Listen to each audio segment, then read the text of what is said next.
सप्रेम साहिब बंदगी, सदगुरु कबीर साहब के चरणों चरण बंदगी, महंत राम दहीदास साहब के चरणों में चरण बंदगी, महंत धीरज दास साहब के चरणों चरण, पौन पतित कबीर आश्रम नेवादा गौराडांड की पावन धरा बार बार कोटि कोटि नमन। साहिब बंधुओं, सदगुरु कबीर साहब ने अनेकों बार यह समझाने का प्रयास किया कि मनुष्य अपने मन के अंदर विकार, मन के अंदर मद मोह लोभ आदि रखकर वह दुखों का कारण बन जाता है। वह अपने अंतरात्मा की चेतना में उस चेतन राम को नहीं जगा पाता, जिसके कारण वह सदैव दुखी रहता है।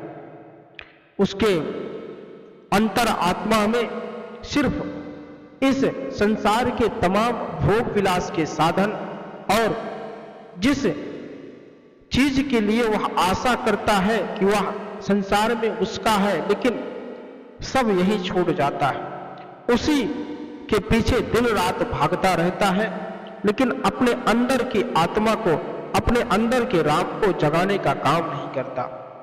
सदगुरु कबीर साहब बीजक में रमणी नंबर 21 से सदगुरु कबीर साहब कहते हैं कि बहुत दुख दुख की खानी, तब पछहूं जब राम ही जानी।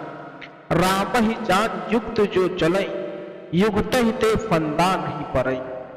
युक्त ही युक्ति चला संसारा, निश्चय कहां न मानो हमारा। कनक कामिनी घोर पटोरा, संपत्ति बहुत रहे दिन थोड़ा। थोड़ी संपत्ति गौ बौराई, धर्म राय की खबर न पाई।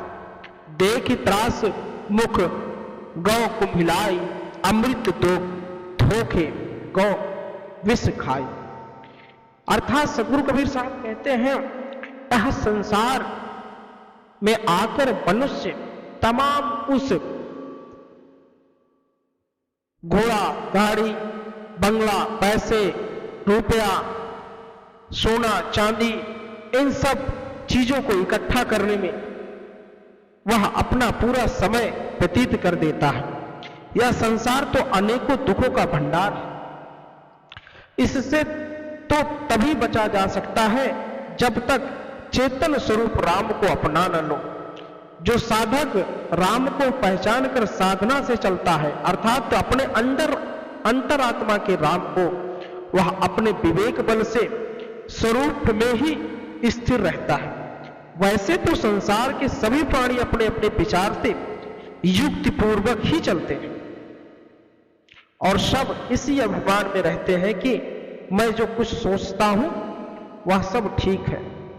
वे सदगुरु के विचार के सत्य उपदेशों का पालन नहीं करते, इसलिए वे दुखी ही रहते हैं। कनक कामनी घोड़ा रेशमी वस्त्र तथा संपत्ति चाहे जितनी एकत्र कर ली जाए, परंतु यह सब थोड़े दिन की ही मेहमान होते हैं। मनुष्य सांसारिक माया को पाकर घमंड में पागल हो जाता है और यह भी भूल जाता है कि मृत्यु उसके पीछे लगी है।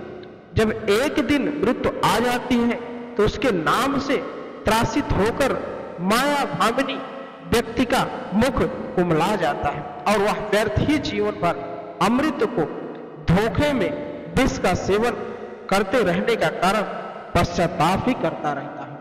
अर्थात कहने का तात्पर्य है कि जो मनुष्य जिस चीज को अपने लिए अमृत समझता है, वह धोखे से विष को उसको पीता रहता है। माया के तमाम फंदे में वह फंसा रहता है और उसी के पीछे दिन रात भागता रहता है। मेरा भाई, मेरी बहन, मेरा बेटा, मेरा बेटी, मेरा परिवार, मेरा संसार, मेरा कुल, इसी में वह पड़ा रहता है। लेकिन वह प्रभु की भक्ति नहीं करता, उस ईश्वर की भक्ति नहीं करता, उस परमात्मा को याद नहीं करता। और जब अंतिम समय आता है तो जब यमराज उसके सामने खड़ा होता है तब वह उसके मन और उसका जो मुख होता है वह क्या हो जाता है, बिल्कुल सूख जाता है। कुम्हला जाता है। जिस प्रकार से फूल पर धूप पड़ जाए तो वह कुम्हला जाता, सूख जाता है, वैसे ही मनुष्य का शरीर हो जाता है। उसके मुख का जो आकार होता है वह बदल जाता है, क्योंकि वह सोचता है कि मैंने तो कभी भक्ति की ही नहीं, मैंने तो वह कार्य की ही नहीं, मैंने तो वह कार्य किया ही नहीं, जिसके लिए मुझे अब ऐसे ही परेशान होना पड़ेगा। सदगुरु कबीर साहब आगे कहते हैं, जो मैं मारूं, मैं जा रहा हूं, मैं खाऊं, जल थल महिमा रमी रहो, मोर निरंजन नाम। काल का कथन है। काल कहता है कि मैं ही निर्माण करता हूं, मैं ही मारता हूं और मैं ही पकाता हूं और मैं ही खाता हूं। मैं स्वयं मैं ही जल हूं, थल में सर्वत्र विद्यमान रहता हूं। मेरा नाम निरंजन है, अर्थात संसार की समस्त वस्तुएं काल के अधीन है। मनुष्य यह जानता है कि उसकी मृत्यु निश्चित है, लेकिन वह इन तमाम प्रकार के बंधनों में बंधा रहता है। उसका भक्ति में मन नहीं लगता। वह इसी प्रकार से बार बार भ्रमित होता रहता है और इस लक्ष्य चौरासी में भटकता रहता है। जब तक उसके अंदर की अंतर आत्मा नहीं जगती, वह इसी प्रकार बार बार संसार के समस्त योनियों में भटकता रहता है, कभी किसी रूप में, कभी किसी रूप में। जब तक उसे सच्चे गुरु की परख नहीं होती, जब तक उसे ज्ञानी गुरु नहीं मिलता, उसे संसार के समस्त मोह माया को छुड़वाकर उस परम पिता के बारे में जब तक सही तथ्य नहीं बताता। इसलिए सदगुरु कबीर साहब की भक्ति और सदगुरु कबीर साहब के शब्दों में वह ज्ञान छुपा है। वह उस संसार के भवसागर से पार होने के लिए वह नौका छुपी हुई है, जिसे लोग मंदिर और मस्जिदों में ढूंढते हैं।